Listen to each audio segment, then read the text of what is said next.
fitness saved my life in a lot of ways. I lost my son about 7 years ago. After that happened, it's like any parent's nightmare, obviously. Fitness initially was really hard to get back into. But as I kept trying and as I kept working at it, as I kept trying to get back to my passion, getting back to my purpose, and then also using fitness for my body and my mind to get back to some kind of health, in a lot of ways, bring me back to life.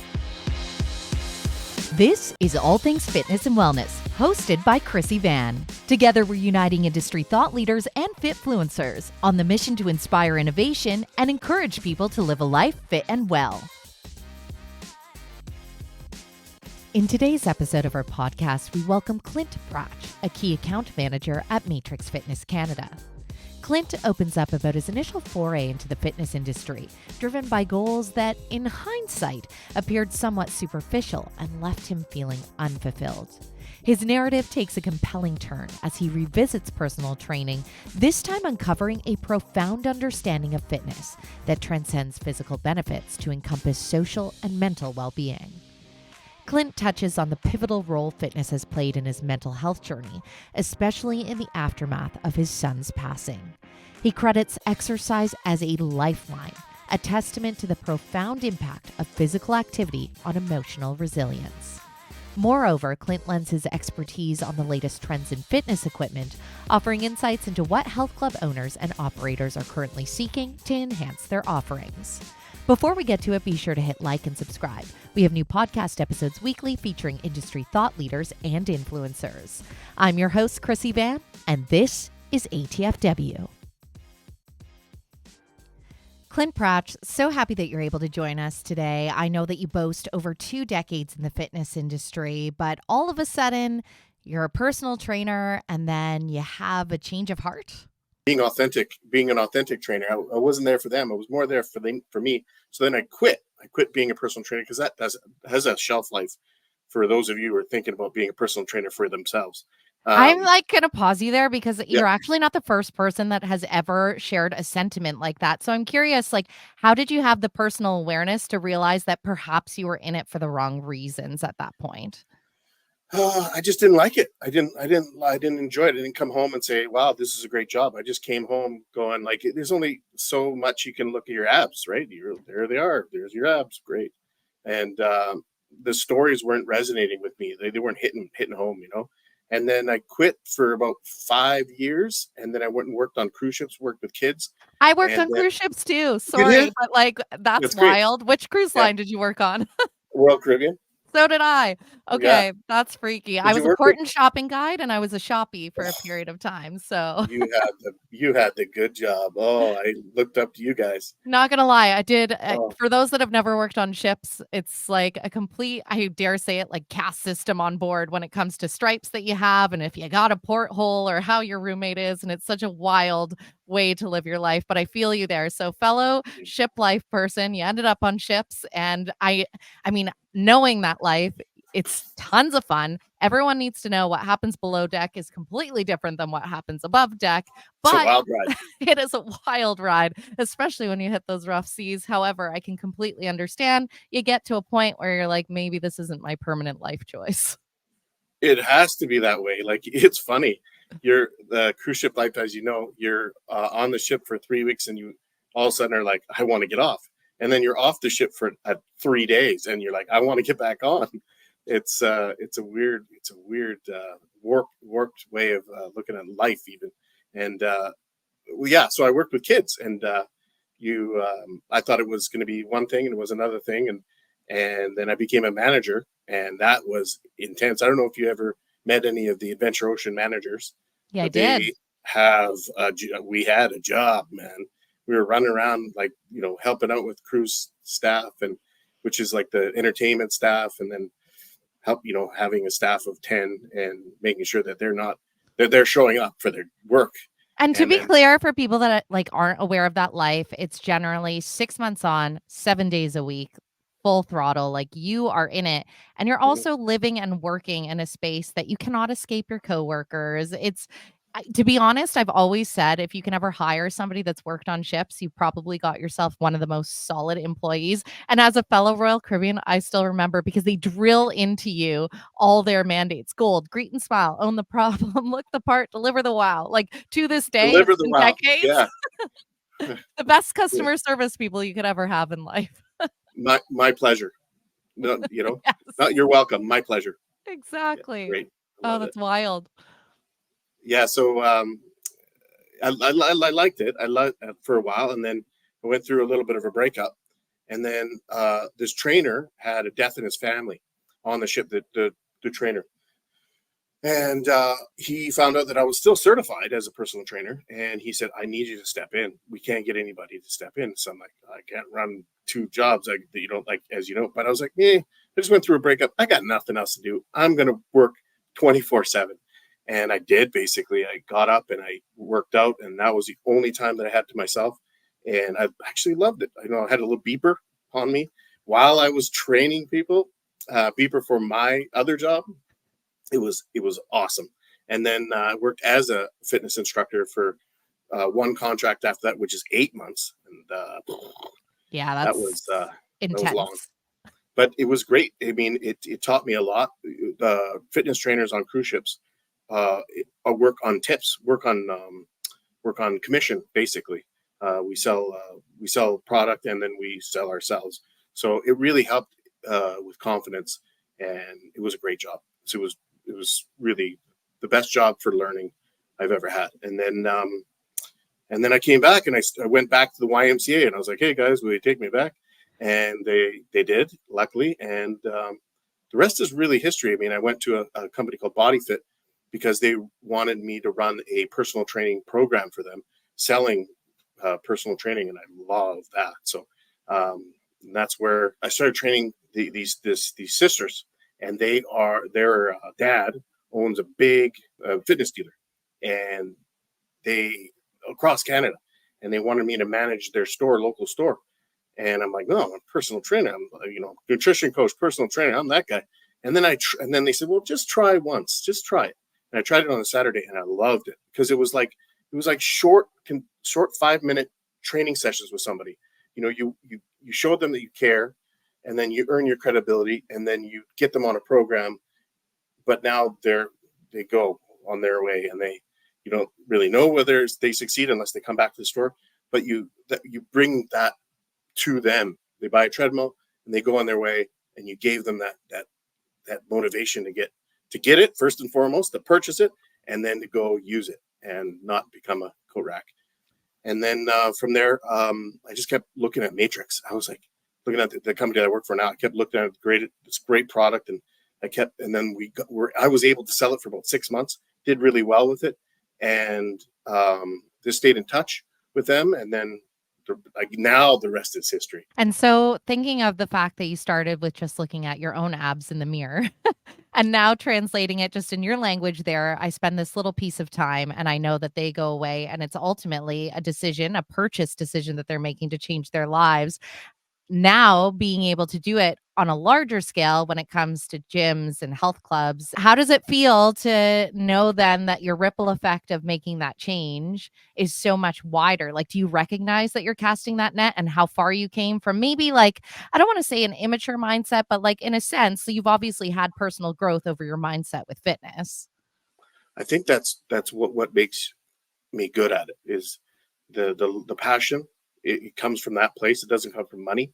It comes from the place where, like, say if I help open up a fitness center, like could be any size, but let's say a big one. Let's say like a 50,000 square foot gym, which which we do, and it's majority matrix or all matrix. I now have built this block inside my head that these people that are using that product, I am affecting on a daily basis, not directly but indirectly through the owner, and that's a widespread message of health and fitness. And as long as I stay there, I feel like my passion will never go away. And it's a little bit imaginative, I think, because when you're a trainer, it's like you're right there, you're affecting the change right there, but it's a bigger effect. It's a bigger effect because it's a shotgun blast to way more people that one-on-one or even group training can do. Well, and I think that anybody that has worked in sales too knows how important it is to be passionate about what you're selling. I think that anyone that's ever tried to sell something and maybe is a bit disingenuous or just doesn't have that connection, it's going to be 10 times harder and more than likely not effective. So, when you are working, and for example, as you say, like working on big clubs and things like that, what are some good questions? Because we do on this podcast speak to a lot of health club owners and operators. Like, what should they be asking from their equipment dealer? And conversely, what do you need to know from them in order to figure out what works? Yeah, and that's what I do. I put myself in their shoes right away, and I think about their topography, where they are, what kind of clientele they have, what would be important to me. The first thing I think about is whether that company is going to be there for me if things go awry. And it's like a treadmill. There's a lot of moving parts. And what's the warranty like? And what's the durability like? And what's the company like? Is it on its way up? Is it a stable company? What's all that stuff? Is the individual that I'm buying from uh, a stable individual, and do they have that staying power with that company or with the industry? Those are the things I think I would really look at first, and then and that's weird to think about. I think because you want to say, well, what about your clientele? Are they won't won't they come because they got X brand or like whatever brand? No, no, Yeah. they don't. If you interviewed somebody walking out of a fitness center and you asked them, what brand of treadmill did you use today? They wouldn't. Most people would not know, unless maybe they worked in a gym or they owned a gym at one point. They when there was a study done in New York City, they interviewed 200 people just on the street. So it wasn't really like a study, but it was just they interviewed 200 people and they asked them brands, fitness equipment brands that they would know, and commercial brands they're non-existent in people's minds. There was two that were really high up on people's minds that almost everybody knew was Peloton and Bowflex, and I can mention those names because everybody knows those names, but they're not commercial products, right? So they wouldn't know about that brand unless, and it wouldn't be affected by it unless it had an out of order sign on it. Then they True. would be affected by it, and then they might even know that brand after that. That brand, I don't like it. But other than that, they don't leave the gym going, "Oh, such a good workout on my Matrix treadmill." You It's know? so true. Until I worked within the fitness industry, you're 100% right. I have been a Yeah. gym rat for years and years and years, and now I can't help myself. I walk into any new fitness space and I'm like, "Oh, they've got X that and Mm. that." Or like you notice if a fitness facility has decided to just purchase from one brand and they're dedicated to that, and then I'm like, "Oh, why did they choose to do that? Like what was the offer or the deal?" And then when you see the mix, I've been in many gyms where they're like, "We specifically, especially I find if it's bodybuilder gyms that are owned, they are so specific about they don't care about the brand. It's like the actual particular equipment from this one we know is our favorite for this and X and Y. But you're not wrong. If it's a regular gym goer prior to that, I never ever would have paid attention or noticed. It's growing. I think that it can't help itself but become more prevalent, but it's slow because again, there's other things people are thinking about when they're in a fitness center. Like, is that person looking at me or did I, how am I? A lot to do with their look and how they feel and their energy level and maybe what kind of groceries they're getting. There's not really like, oh yeah, this is such a good feeling treadmill. What's the brand? Okay, I'll remember that. No, Yeah. they remember that the feel of it for sure, like that it felt good, that it felt stable, that it felt like something that they wanted to work on, and the workout was great, and that had a part to play in it. But brand, not so much. Yeah, no, I mean, it definitely creates legwork for people like yourselves to obviously, I mean, your health club operators, owners, decision makers definitely care about exactly what you spoke to there. Is it going to function? Am I going to be able to get help if there are any issues going down the line? And really that support because it is a significant investment and there are definitely choices on the market. We did, and we are going to get to more the exercise is medicine that I led into here. But as we're speaking to equipment, and obviously this is such a area of expertise for you, Clint, we came off of Ursa. So what are kind of the top trends that you were seeing, or what were people asking for on the ground? Because we know, for example, the consumer behavior has changed greatly. We've seen this tremendous shift when it comes to strength training being number one. And now consumers really are returning to those face-to-face spaces. I mean, we don't even need to dive into what's happened into connected fitness, but we have seen some companies go full throttle post-pandemic, and unfortunately now are feeling the hurt of that change. But for yourselves, knowing that people are returning to these in-person spaces, what are people demanding and looking for? Well, gym owners are maybe not all the way in on the connected side unless you make it easy for them. And I think that you make it easy for them, they understand that it can really help them and their bottom line. And Matrix is my company is really, really um, a leader. We're a leader in that area. We make it seamless. We make it so it's that gym owner understands the technology, understands the trend within the technology, and why it's important. There may not be too many people going on to a treadmill or whatever, or whatever piece of equipment, and going to the touchscreen and going, because they're probably going to put their phone there. But if that facility understands and has some programming surrounding it, there's a lot of retention reasons to get involved in technology, and there's a lot of reasons to get involved for the asset management side of things, so you know what's happening with your product that you purchased. So like if there's a problem with an elliptical and the right arm of it, you'll be able to log in and say, oh, there's a problem with but it's not even squeaking. Well, so I'm ahead of the game. I can get somebody to work on it before it has an auto order sign on. So those are some of the things that, and there's lots more to that, but I don't want to get too technical. I mean, you have the right audience if you sway that way, so don't worry. Yeah. Anyways, it's really important to at least hear out why technology is important. And if you know that your clientele and it's just not going to be something that you're going to push through, well, then there's the other side of the coin too. There's stuff that just like there's really simple stuff. Press go. Like I feel like senior centers and stuff like that. They're not going to. The learning curve is going to be hard for them.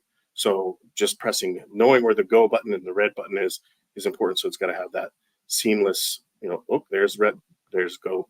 When it comes to the technology side, especially when it comes to cardio equipment, because we know, although I would say the footprint of cardio equipment in a lot of gym spaces has shrunk a bit because of that transition to a lot more people leaning into the strength side, it does seem like there has been an evolution in the cardio space. So, what specifically are we seeing in those equipment models? Because we know technology, we live in the future. So, what's the future here? I just want to stop you right now. What a great question. That is such a like an in-depth in the market question, because that we see this trend, and it's not even a trend anymore, it's just the way it is strength is king. Like strength has become the king. Cardio is never going to go away. It's just there's a smaller grouping of cardio pieces. For the bulk of people are using them to warm up or do their own little interval training on the cardio pieces, but you'll find that there's less and less people on the cardio pieces, and they're even doing they'll go to, like, a lot of people do functional training, so they're totally. The turf is busy everywhere. Yeah, so they'll hook, like in one of our pieces that we just innovated, we have an area where you can put your tablet or phone and do your YouTube workout all in this little tiny area, and there's little stations for that. So because it's becoming so commonplace for people to just have a trainer or a YouTube trainer and just put it there and go. I know my wife does it every morning. She does a YouTube trainer, and she loves it. She thinks it's so easy to get in, get out, and to have all the equipment there as well. It's just a double Yeah, that's whammy. a smart way to do it because I think that was obviously a fear when and I know we're so sick of talking about pandemic and it feels like a lifetime and also yesterday at the same time, but initially there was that fear that those connections with like the YouTube training economy, so to speak, was going to mean that nobody was going to walk in the door if they did that. But we are seeing that shift and it is wise to have equipment that's like this is a home for the thing you like to do, but do it Mhm. in our walls. So that's a You're very smart carrying innovation. you're carrying what you learned. And the workout's better. I mean, it is better to do your YouTube trainer at a facility, and then also know that you're in a facility. You're probably not going like you first. You're not going to go catch the phone. You're not going to go watch the TV because that's you don't want to be weird. So you're going to stay in your workout and you're going to do to get a good workout no matter what. Now you've brought the stuff that you like from the pandemic to the facility that you like as well, and the equipment's a little bit better probably. So it's really good. I think that that people are bringing that what was maybe good out of a bad scenario to the normal way of living, the normal way of working out is in which is in the facility. I think. Yeah, I agree. And I think as well, it's and because we know it's community as well. We've got a loneliness epidemic. This seems like a very viable solution to help combat that. But I imagine too for owners and operators, and then ultimately, if you're the person doing the tour for somebody that's maybe teetering on is the four walls in a gym for me, having something like that where they can relate and say, hey, if you are somebody that is in that hybrid and wanting to do your own digital workout, like this is the ideal place to do it. We have the equipment to set it up. I could see that being really effective in closing the deal and getting them to sign on the line at the end of the day. I know mental health advocacy is something that's really important for the company that you work for, but also yourself personally. So, why is that a pillar that's so important for you to help people understand? Well, I have a foundation. It's Caius the Great Foundation, and it's become a co-passion, equal passion of mine. I feel like fitness saved my life in a lot of ways, and then so did the foundation save my life. And what happened was I lost my son about 7 years ago, and he was my first son. And after that happened, it's like any parent's nightmare, obviously. Of And course. fitness initially was really hard to get back into, but as I kept trying and as I kept working at it, as I kept trying to get back to my passion, getting back to my purpose, and then also using fitness for my body and my mind to get back to some kind of health, it really did save me. It really did. It in a lot of ways bring me back to life. The foundation is key to around that, with mostly to do with families and children in need. We raise money for babies, for families to get these outlet socks, and these outlet socks are a sensor. They'll sense your sat rate, so like Right. your colors in your blood, and then also your heart rate. Well, the baby's heart rate, and they wear it during their sleep, and an alarm will go off if anything goes wrong. And this company is amazing. They were kind of tied to them a little bit, and it just really makes me feel great to be a part of that. And then the fitness and health side is saves people daily, and they don't even know it. It's such a preventative thing, and they don't even know they're being saved. It's such a beautiful thing. Like, yeah, it's not a pill, but it is the best. If it was a pill, it would be the best pill. It would be the most sold pill ever. And I know people talk about it, be comparing it to a pill, but you can't compare it to a pill because it's in the action of doing it that raises up your like the hardness of it, like the challenge of you going in there and working out hard. That's what changes you, transforms you. Every time you work out, transforms you to a better human, and that's what gives you that ability to be a leader and a strong human. And that's what saved me. I mean, really, the hard workouts saved my life. I commend that so much because in those moments that feel absolutely unsurvivable and anyone that has had to navigate grief and I can't even imagine the level as well from like parent to child, but grief is not linear And it is something that ultimately is going to slow you down to the point of moving through the thickest mud where everything seems impossible. So I can't imagine what those first steps felt like to incorporate movement again. But I appreciate that you share so eloquently how valuable that was, because I do feel like those of us that understand it know it, and we know it because it's impacted us intrinsically.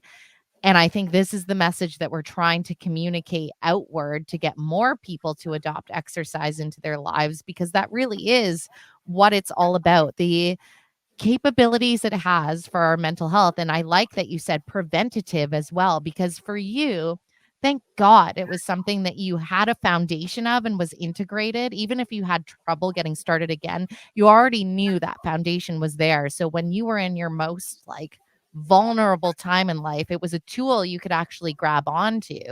And I can't even imagine the transformative effect that it had on you. Well, yeah, and like I talked about leadership, um, it, going through things like that are traumatic events, that coming out on the other end gives you a wisdom and a strength that you can choose to use towards leadership.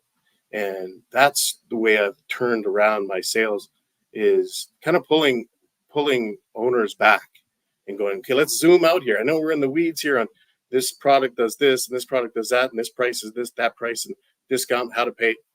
Great. We can stay in there as long as you like, but let's just for a moment pull back and just have some gratitude for what you're doing. You're investing in this, and you may not know it, but you're affecting people's lives on a different scale that you're even aware. But let's make awareness to that. And I a lot of times when we have this conversation, owners are just like, oh yeah, oh yeah. And they stumble upon it and they're just like, I never really thought of it like that. And they love it. Of course they love it. Who doesn't want to help people with their mental health, right? Um, but I think that it's definitely a surprise to most because they're in it. So they kind of know, it's like subconscious. They're in there, working day in, day out for their staff and for their members, and and it's back there. But then making them aware of it, bring it to the forefront is kind of like really a positive conversation to have. And I want to just back up here. Like I said, the Caius Foundation, that was my son's name, Caius. That Incredible. was his son's name, my son's name, which is a great name. What a great way to honor him, and knowing that you're making a difference, not just in your professional life, but putting the work with this foundation. And I imagine it must just be so soul filling for you in a void that I'm not going to pretend that that can ever be filled, because a deep love like that, eh, they leave a mark. But then at the same time, you're like, how beautiful in life to know a love that deep. That's what I Yeah, always remind myself in those moments. yeah, exactly. It's like somebody that's gone to that level, and I've been talking to some people that helping people through exactly the same, not exactly the same, but the same similar scenarios where they've lost a child, and it's being able to be there for them, and sometimes talk about them working out. Are you working out? And a lot of times they're not, but then just suggesting, hey, it I know it feels like almost very inauthentic. It feels like you're giving back to yourself when you don't deserve it, or you got all these things. But you know what? It's a good thing. Just shut those things down and just move. And it does. It has a great effect on people. And I wanted to touch base on just quickly the fact that the companies that I attract myself to have been those companies that also value those things. And that's also one of the reasons why I'm with Matrix is that they value it. And it's not just on a brand level, it's on a personal level. It's the group that I'm working with. They all it all resonates with them. So Well, I'm and it's important. happy I for that. like that you highlight that it's not just on the brand level. I, in my past, have worked for a company that it very much was just on a brand level and was not something that was lived in the culture. To be honest, that was a big reason why I exited from that company, because it was just quite a bit out of alignment for me. And obviously, the fitness industry was such an attractant, because I know that we practice what we preach. And so to know that you've landed somewhere, and, even on the Matrix behalf, we've had Dr. Carly Intelkoffer on the podcast, who I know is providing tremendous research in the space as well. And is just giving us tremendous contributions to that space, not just for us in the industry to understand the impact, but again, I do find when we get those stats and figures, I know it was around this time last year, because I was just thinking of when you said, I know it's not a pill, but it's like a pill, but not a pill. And it was Dr. Ben Singh. He's out of New South Wales University in Australia.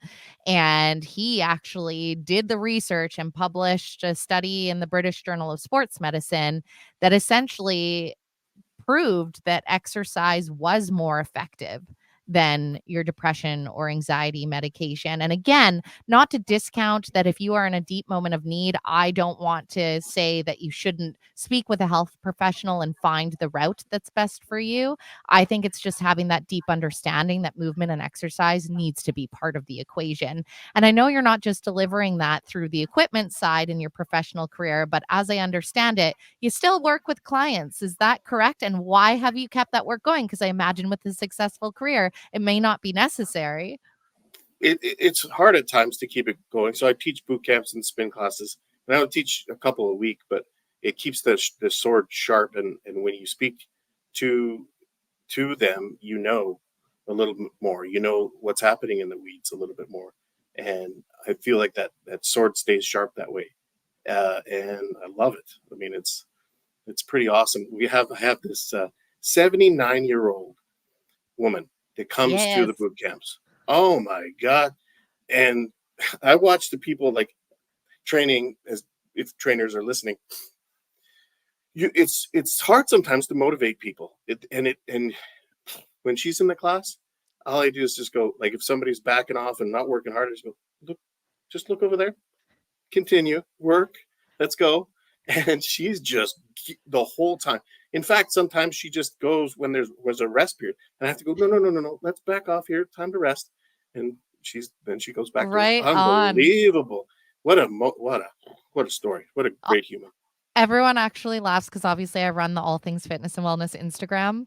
Yeah. And the algorithm starts to get to know you. And I would say 90% of the things that are suggested to me are actually the elderly doing crazy workouts because you can't stop and pause when you see that. You're like, yes, because it shows not just what we're talking about here in getting through life's moments and how it does give you that foundation stability and is so important for our brain health.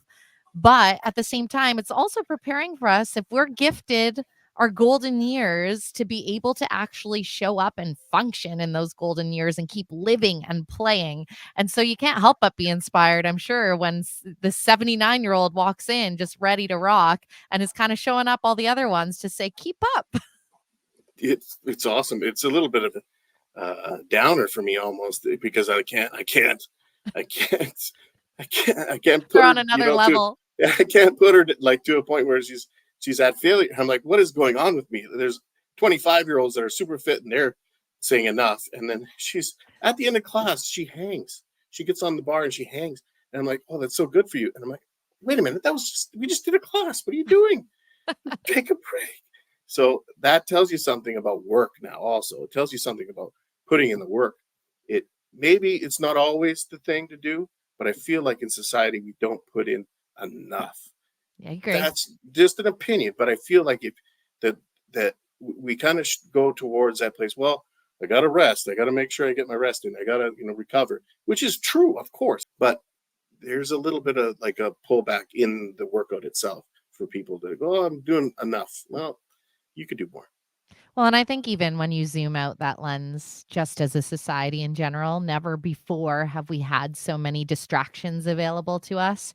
And most of those distractions are the things that numb us to a degree. It's quite mindless. And there's a pull factor there because we live in stressful times, and not to say that every generation hasn't had stressful times, but it's polarizing times, and collectively as a society we've been through really real things. And then the underlayers of that is that every single human and little being that you walk by in a day also has whatever stresses or burdens, or maybe they're having the happiest days, but it's like we're all moving through the flow of life. And I think that as the years go on, you realize nobody gets through it with just happy days every day, nor would I want that to be the case for anybody, because without the contrast, you would never realize those good, beautiful moments. But unfortunately, I think a lot of our society is just pulled into these distractions that are available, and they're robbing themselves of the potential and the fullness that they ultimately could have. And if there was ever a theme amongst people that do celebrate movement and exercise, I think they're the ones that recognize the most that, yes, there's so much not in our control, but like your mindset and you have a choice of what you participate in and how you participate. And that's the part I think we get because we Yeah, do the work. it's you described the cosmic joke. The joke is like if you get into an elevator and you close your eyes, and what are you thinking? You're thinking about what everybody else is thinking about. Are they looking at me this or that? And the funny part to that is if each individual within that elevator, if it's a packed elevator, they're all thinking the same thing you're thinking about. Is that person thinking of me? Yeah. Everybody's thinking about the same thing, and it's just a big jumbled mess. But so uh, but I feel like fitness kind of like slows it or erases it almost.